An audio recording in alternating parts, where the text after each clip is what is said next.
एक सवाल हुआ हजरत ताजुश शरिया से भी कि भाई इमाम आज़म अबू हनीफा अफजल है या सरकार गौसे आज़म अफजल है?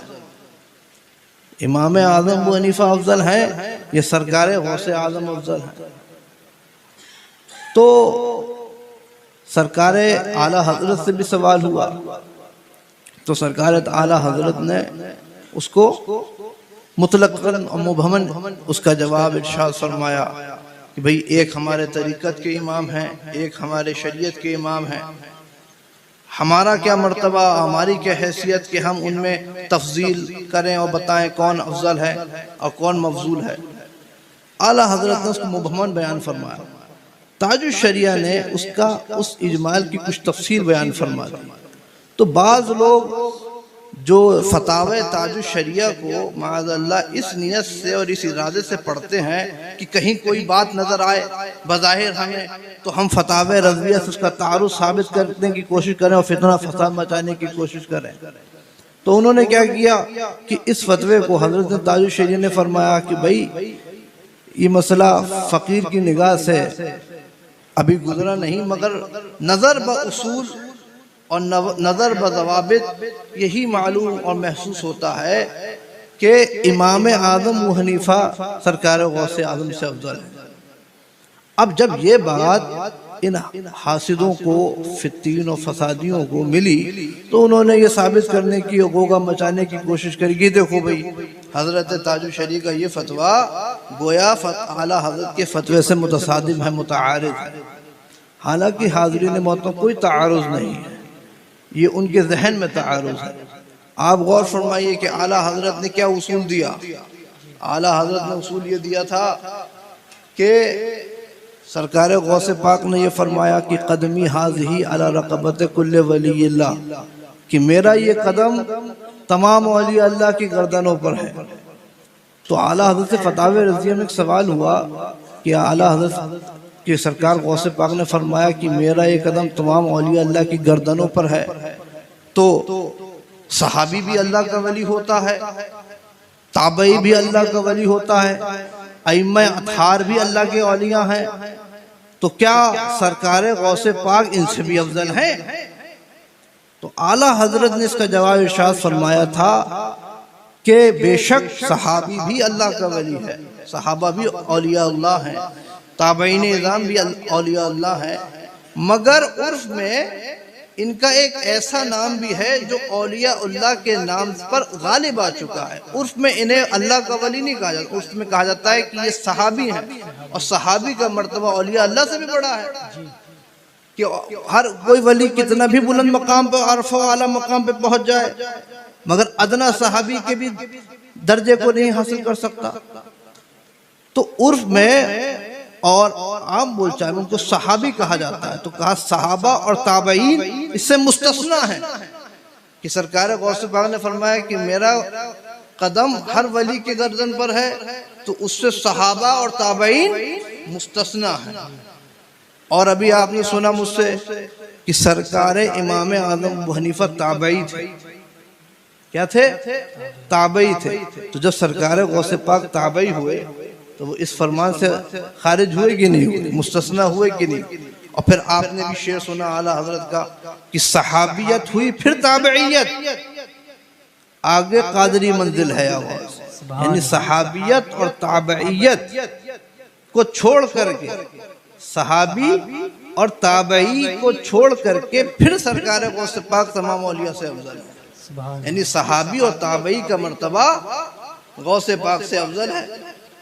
और फरमाइए, तो अगर ताजुश शरिया ने यह फरमा दिया कि इमाम आज़म का मर्तबा गौसे पाक से अफजल है, तो बिल्कुल आला हज़रत के उसूल के मुताबिक तो फरमाया। फिर आला हज़रत ने फरमाया कि हज़ारों ताबई से तू फुजू है, ये तबका मुजमलन फाजिल है, और कि हज़ारों ताबई से भी सरकार गौसे पाक अफजल है। हर सहाबी, हर ताबई गौसे पाक से अफजल नहीं। हाँ, बहुत से ताबई से गौसे पाक भी अफजल है, मगर सरकार इमाम आज़म उनसे मुस्तस्ना। तो बहरहाल हाज़रीन मोहतरम, हुज़ूर ताजुश शरिया का जब से ये फतावा सबके मंजर आम पर आया तो ये जो हासिदीन किस्म के लोग हैं वो इसी नियत से उसको खोलते हैं कि कहीं कोई बात मिले और हम तसादुम और फितना फसाद मचाने की कोशिश करें। तो बिहम्दिल्लाह ताला मैंने तो हज़रत ताजुश शरिया के फतावों का तायराना नहीं गायराना मुताला किया। शुरू की 4 जिल्दें तो बिल इस्तिआम में मुताला कर चुका हूँ और बाकी जिल्दों का भी मैंने मुताला किया। मैंने तो कोई फतवा भी फतावे रज़विया से मुतसादिम या मुतआरिद या अलग नहीं पाया। और हज़रत ताजुश शरिया की तो बहुत बड़ी शान थी, वो फ़क़ीह नफ्स के दर्जे पर फायद हो चुके थे। फ़क़ीह नफ्स, फ़क़ीह नफ्स का मकाम व मर्तबा था। और हज़रत ताजुश शरिया की भी इस ज़माने में खिदमात को फरामोश नहीं किया जा सकता। हज़रत ने अभी मौलाना साहब बयान फरमा रहे थे, सुलह कुल्लियत का रद्द कर रहे थे।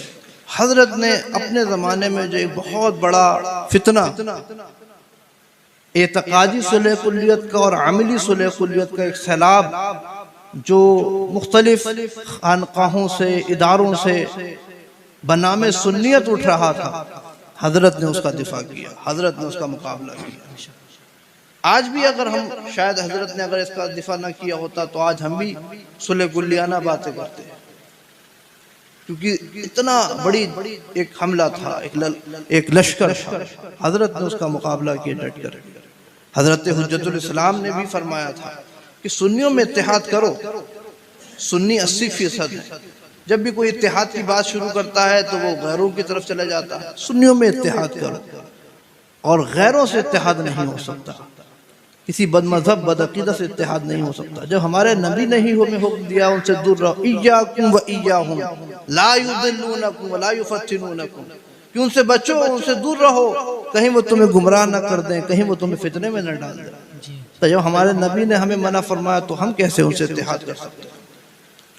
और बड़ी प्यारी हज़रत हुज्जतुल इस्लाम ने एक मिसाल पेश की और ताबीर दी। फरमाया कि 2 घोड़ों को साथ मिला करके गाड़ी में लगा करके ज्यादा बोझ तो खींचा जा सकता है, मगर भेड़ और भेड़ियों को साथ मिला करके कोई काम नहीं किया जा सकता। भेड़िया का तो वजूद ही खत्म हो जाएगा कि आप भेड़िए के साथ भेड़ियों को बांध देंगे। तो ये सुन्नी मुसलमान को इनको भेड़ों से मुशाबहत तशबीह दी जाती है कि सुन्नी मुसलमान भोली भाली भेड़े हैं।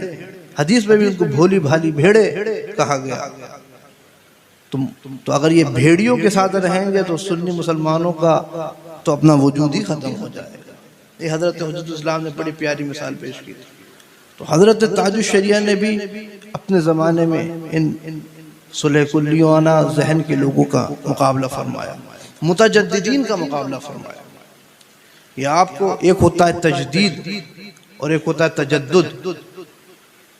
मुजद्दिद बना है तजदीद से। तजदीद का मतलब होता है कि असल इस्लाम पर लौटा देना। ज़माना जैसे जैसे आगे गुजरता है तो ज़माना आगे गुजरने की वजह से कुछ दीन में नई नई बातें आने लगती हैं। तो एक मुजद्दिद क्या करता है कि उन बातों को छाट करके असल दीन पर लौटा देता है। ये मुजद्दिद की शान होती है। और मुतजद्दिद क्या होता है? ये तजद्दुद से बना है, जिद्दत, नई बातें, जो बातें दीन में नहीं थी उन्हें दीन में दाखिल कर देना ज़माने के हिसाब से। तो ये मुतजद्दिद होते हैं। ये आपको आज हिंदुस्तान से लेके पाकिस्तान तक जितने भी मुजद्दिदियत का दावा करते हुए नजर आएंगे, ये सब, उनमें से कोई मुजद्दिद नहीं, सब मुतजद्दिद, सब मुतजद्दिद। हजरत ने इन्हीं का मुकाबला फरमाया, इन्हीं मुतजद्दिदीन का। नाइबे मुजद्दिद आज़म बनकर, नाइबे मुजद्दिद आज़म की हैसियत से आप हाज़रीन मोहतरम आला हज़रत के ज़माने के जितने मुतजद्दिदीन थे, आप उनके अफ़कार व नज़रियात उठाकर पढ़ लें। वो चाहे मौलाना अबुल कलाम आज़ाद हों, वो चाहे मौलाना अब्दुल बारी फ़िरंगी महली हों, शौकत अली हों, आपके मोहम्मद अली हों, और आपके साहब मौलाना आज़ाद सुबहानी हों। ये सब बड़े बड़े मुफक्किरीन, बड़े बड़े मुसन्निफ़ीन और उलमा थे। तो ये सब भी इसी तरह की आज़ादाना बातें करते थे। अत्तारी-उद्दारी लिहफ़ात अब्दुल बारी आला हज़रत की किताब है, इसमें आप देखिए ये सब इसी तरह की ज़माने के हिसाब से तब्दीली होनी चाहिए, तरमीम होनी चाहिए, फ़लाँ से इत्तेहाद होना चाहिए, हिंदू मुस्लिम इत्तेहाद हो जाना चाहिए, ये वहाबी देवबंदी से इत्तेहाद हो जाना चाहिए, इस तरह की बातें करते रहते। आप आला हज़रत के ज़माने के मुतजद्दिदीन के ख़यालात को उठा के, अफ़कार और नज़रियात को उठा कर पढ़ लें, और ताजुश शरिया के ज़माने के मुतजद्दिदीन के अफ़कार और नज़रियात को उठा कर पढ़ लें, ना आपको यहाँ कोई फ़र्क नज़र आएगा। और आप आला हज़रत के मवाक़िफ़, अफ़कार और नज़रियात को उठा कर पढ़ लें और ताजुश शरिया का नज़रिया उठा कर पढ़ लें, ना आपको यहाँ कोई फ़र्क नज़र आएगा। यानी आपको ना यहाँ कोई फ़र्क नज़र आएगा और ना यहाँ कोई फ़र्क नज़र आएगा। हज़रत ने बहैसियत नाइब मुजद्दिद आज़म वही किरदार और वही पैगाम नशर किया जो सरकार आला हज़रत का था। वो क्या फरमाया हज़रत ताजुश शरिया ने कि जहाँ में आम पैगाम शहे अहमद रज़ा कर दें, पलट कर पीछे देखें, फिर से तजदीद वफ़ा कर दें। सुभान अल्लाह। तो हाज़रीन मोहतरम, यही पैगाम है। तो ये चंद बातें फ़िलहाल मेरे जहन में मुस्तहज़र आई थी, आप हज़रात से गुफ्तगू करने के लिए मैंने आपकी गोशगुज़ार कर दी।